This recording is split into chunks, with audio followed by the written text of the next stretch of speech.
teman-teman semuanya, perkenalkan nama saya Lola Alam Betarigan. Di video kali ini, saya akan membahas tentang analisis cluster.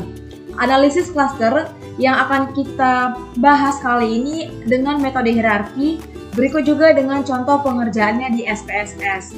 Nah, sebelumnya kita bahas dulu apa itu analisis cluster. Oke, di sini dijelaskan bahwa analisis cluster adalah teknik untuk mengelompokkan individu atau objek menjadi beberapa kelompok tertentu, di mana setiap objek berada dalam cluster yang sama mempunyai kemiripan satu dengan yang lain dibanding dengan anggota cluster lainnya. Sedangkan tujuan utama dari analisis cluster ini adalah mengelompokkan objek-objek berdasarkan kesamaan karakteristik di antara objek-objek tersebut. Objek ini bisa berupa produk, dalam hal ini barang atau jasa, bisa juga benda serta orang, atau dalam hal ini responden ataupun konsumen. Objek tersebut akan diklasifikasikan ke dalam satu atau lebih klaster atau kelompok, sehingga objek-objek yang berada dalam satu klaster akan mempunyai kemiripan satu dengan yang lain. Kemudian, untuk analisis cluster sendiri memiliki dua teknik, yang pertama non-hierarki dan juga yang kedua adalah hierarki. Nah, non-hierarki ini disebut juga dengan Cummins cluster, di mana yang merupakan analisis statistik yang berguna untuk mengelompokkan sejumlah objek ke dalam jumlah kelompok yang sudah ditetapkan, di mana karakteristik objek hanya dikelompokkan berdasarkan variabel tertentu. Akan tetapi, karakteristik latar belakang objek belum diketahui dengan pasti. Nah, analisis ini sangat efektif dan efisien jika digunakan untuk mengelompokkan objek yang berjumlah besar. Sedangkan hierarki adalah sebuah analisis cluster yang berusaha untuk mengelompokkan objek berdasarkan kemiripan yang ada pada objek tersebut, di mana objek yang serupa akan dikelompokkan bersama. Tipe analisis cluster ini digunakan bila objek yang akan dikelompokkan berjumlah kecil. Baik, kita akan langsung masuk ke dalam contoh soal dari analisis cluster dengan metode hierarki. Di sini saya sudah menyiapkan data. Ada 12 sampel yang akan kita gunakan dengan ada juga 5 indikator. Jadi data ini akan kita pindahkan ke dalam SPSS. Seperti ini. Nah, di sini sudah saya siapkan nama-nama variabel yang akan kita isi di data view. Di sini variabel view-nya sudah saya isi sebelumnya. Jadi kita hanya tinggal memindahkan data yang ada di Excel. Jadi di sini akan saya copy data ini, kemudian saya pindahkan ke dalam Excel di bagian data view. Seperti ini. Nah, selanjutnya kita akan masuk ke dalam analisis cluster hierarkinya. Namun sebelumnya kita akan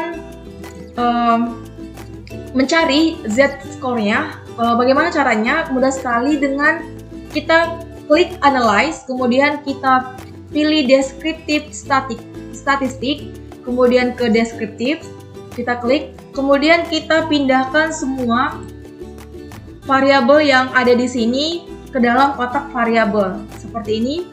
Jika sudah dipindahkan seperti ini semuanya, kemudian kita klik Save Standardized Values as Variables. Kita centang, kemudian kita okekan. Nah, seperti ini hasil dari deskriptif statistiknya. Ini akan memunculkan Z-score yang akan kita gunakan untuk melakukan analisis cluster metode hierarki. Ini kita lanjut seperti ini. Di sini akan sudah muncul Z-score seperti ini. Bisa dilihat di layar seperti ini. Kemudian kita masuk lanjut ke dalam analisis clusternya. Di sini kita mulai dengan mengklik analyze, kemudian kita pilih classify, kemudian di sini ada beberapa pilihan. Karena di sini kita akan membahas metode hierarki, maka kita pilih yang ketiga ini adalah hierarki ini cluster seperti ini. Kemudian kita pindahkan Z-score-nya dari masing-masing variabel. yang ini kita pindahkan yang ada yang mengandung Z-score ke dalam kotak dialog variabel. Nah, untuk nama mahasiswa kita pindahkan ke label cases by. Seperti ini. Kemudian di sini kita pastikan bahwa cases ini sudah tercentang dan juga di bagian display sudah dicentang statistik dan juga plots. Sedangkan kemudian kita klik di statistik, di bagian ini kita pilih agglomeration schedule dan juga proximity matrix. Dan juga di bagian cluster membership kita centang range of solution. Di sini kita isi dengan minimumnya 2 dan untuk maksimumnya kita isi angka 4. Setelah seperti ini kita klik continue. Kemudian kita beralih ke plots. Di bagian plots ini kita klik dendrogram. Ini kita centang dendrogram. Kemudian pada bagian icicle pilih ini none. Kemudian setelah seperti ini kita klik continue. Kita beralih ke method. Di sini pastikan bagian cluster method adalah sudah between groups linkage, dan untuk measure-nya ini juga square Euclidean distance. Dan di sini di bagian transform values, di bagian ini namanya kita ganti menjadi Z-scores agar hasil dari Z-scores ini nanti muncul di bagian outputnya. Setelah seperti ini kita klik continue. Kemudian kita beralih ke save. Di save ini kita klik range of solution. Kemudian kita isi kembali. Untuk minimumnya kita isi 2 dan di sini kita isi 4 seperti ini. Kemudian kita klik continue. Setelah semua sudah selesai kita klik OK. Nah, ini dia hasilnya. Ini muncul beberapa output. Ini ada proximity, ada cluster dan yang lainnya.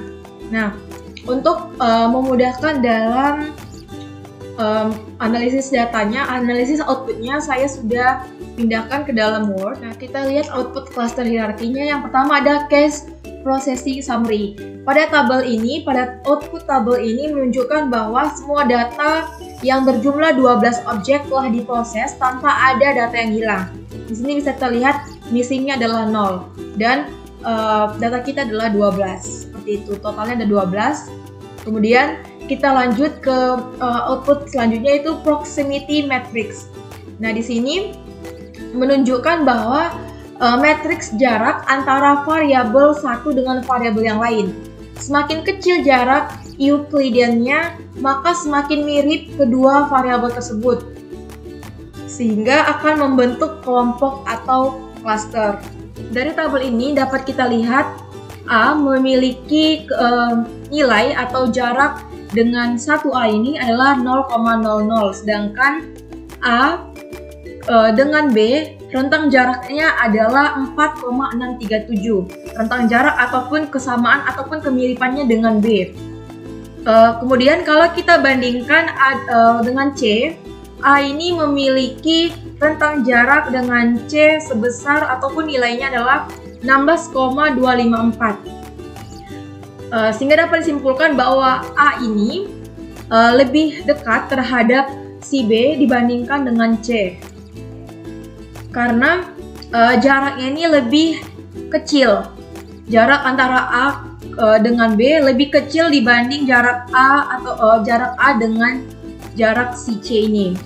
Sehingga karena nilai Euclidean A lebih dekat dengan B dibanding dengan A dengan C, maka kemiripannya itu lebih ke si B. Karena semakin kecil jarak Euclidean, maka semakin mirip kedua variabel tersebut, sehingga akan membentuk kelompok atau cluster.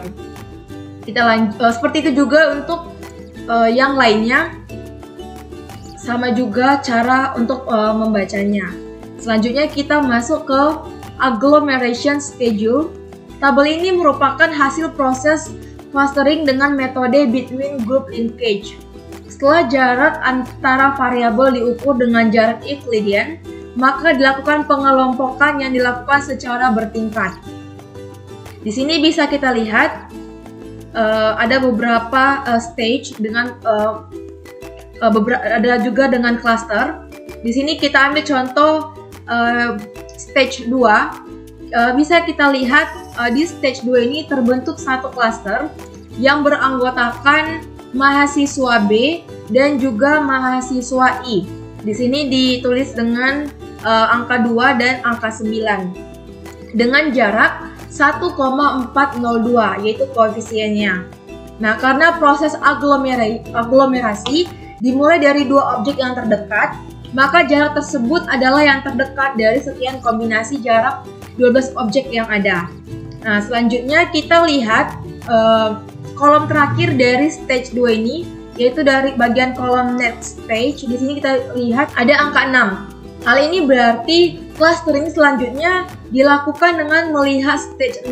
Ini berhubungan karena ini next stage-nya adalah angka 6, maka kita lihat yang selanjutnya adalah dari stage 6. Nah, di stage 6 ini kita lihat ada clustering baru, ada angka baru pada clustering 1 dan 2-nya, yaitu angka 1 dan angka 2. Di sini muncul yang baru yaitu angka 1. Nah, kita lihat penjelasannya. Baris ke-6 atau stage 6 terlihat objek 1 atau mahasiswa A membentuk klaster dengan mahasiswa B atau angka 2 di sini dibuat. Dengan demikian, sekarang klaster terdiri dari 3 objek, yaitu mahasiswa A, mahasiswa B, dan juga mahasiswa I. Muncul yang baru gitu, karena ini tadi 2 ini sudah ada sebelumnya di sini. Di sini juga sudah ada, jadi dia tidak dihitung lagi. Yang baru itu adalah angka 1 ini, mahasiswa A. Sehingga terbentuk klaster baru yaitu 2, 9, dan ditambah dengan 1. Sedangkan jarak mereka ini adalah 3,081, merupakan jarak rata-rata objek terakhir yang bergabung dengan 2 objek sebelumnya. Jadi dapat kita lihat dalam proximity matrix dan dapat dihitung sebagai berikut. Yang pertama, jarak mahasiswa A dan I adalah 1,525. Jarak mahasiswa A dan B adalah 4,637. Nah, dari pertanyaan dari mana kita dapat angka ini? Kita kembali ke tabel sebelumnya, yaitu tabel ini, proximity matrix. Di sini dikatakan tadi jarak A ke I adalah 1,525. Sedangkan jarak mahasiswa A ke B adalah 4,637. Nah, kedua angka ini dan juga yang ini 1,525 ini kita jumlahkan, kemudian kita bagi 2. Karena klasternya tadi ada 2. Ini kita jumlahkan, terus kita bagi 2 sehingga muncul hasil 3,081. Nah, ini dia nilainya. Tertera dalam koefisien yaitu 3,081. Seperti itu mencari agglomeration schedule ini. Hal yang sama juga berlaku dengan stage yang lainnya. Tetap kita melihat dari next stage-nya untuk melanjut ke stage yang selanjutnya. Kemudian kita masuk ke dalam cluster membership. Di cluster membership ini, perincian jumlah cluster dengan anggota yang terbentuk dapat dilihat pada tabel output yang ini di atas. Apabila diinginkan dibentuk 4 cluster, maka anggota cluster 1 adalah mahasiswa A, B, F, dan I. Ini jika kita ingin 4 cluster yang terbentuk, maka anggota dari cluster 1 itu ada A, ada B, ada F, dan juga I.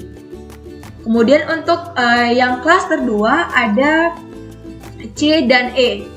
Ini seperti yang kita bisa lihat di tabel, C dan juga E. Sedangkan untuk anggota cluster 3 ada mahasiswa D, hanya 1, dan yang sisanya 4 yaitu ada G, H, J, K, L. Seperti juga untuk cluster 3, maksud saya 3 cluster, akan muncul cluster 1 yaitu A, B, F, G, H, sampai L. Sedangkan untuk anggota cluster 2 adalah C dan E. Dan untuk anggota klaster 3 adalah mahasiswa D saja.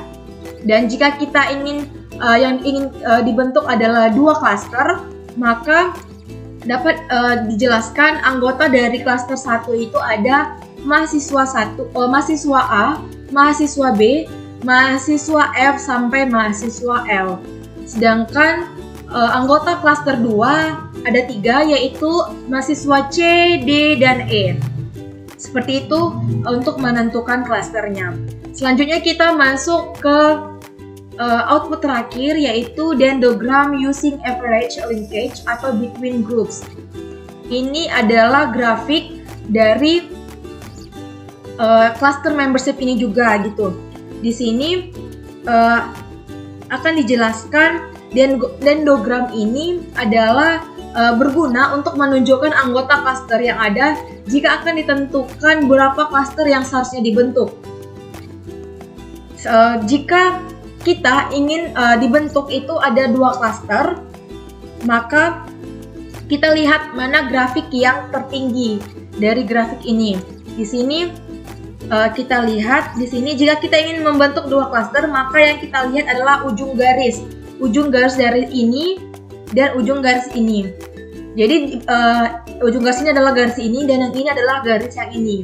Sehingga antara garis yang atas dan garis yang bawah ini kita pilih mana yang paling tertinggi, yang mana grafik batang yang tertinggi, mana yang terpanjang dia.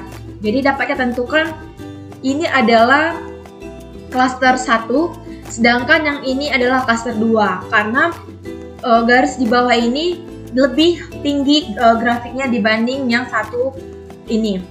Sehingga anggota dari klaster 1 ini adalah CED, sedangkan anggota dari klaster 2 ini kita ambil dari sisi terluar, dari garis terluar ini. Ini kita tarik garis dari sini, ini terus kemari ke bawah, lanjut ke terus jalan seperti ini dan masih bersambung ke bawah, ke sisi luar. Sehingga dapat dikatakan anggota klaster 2 yaitu G, J, K, L, H, B, I, A, dan F. Begitu pula dengan jarak lainnya yang menghasilkan jumlah klaster yang kemungkinan berbeda satu sama lain. Semakin banyak klaster yang terbentuk, maka jaraknya semakin kecil. Artinya, semakin memiliki kemiripan yang besar di dalam klaster dan memiliki ketidakmiripan antar klaster. Demikianlah pembahasan yang saya bawakan mengenai analisis klaster dengan metode hierarki. Semoga dapat berguna bagi teman-teman semuanya. Jika ada yang salah, saya mohon maaf. Terima kasih buat teman-teman semuanya.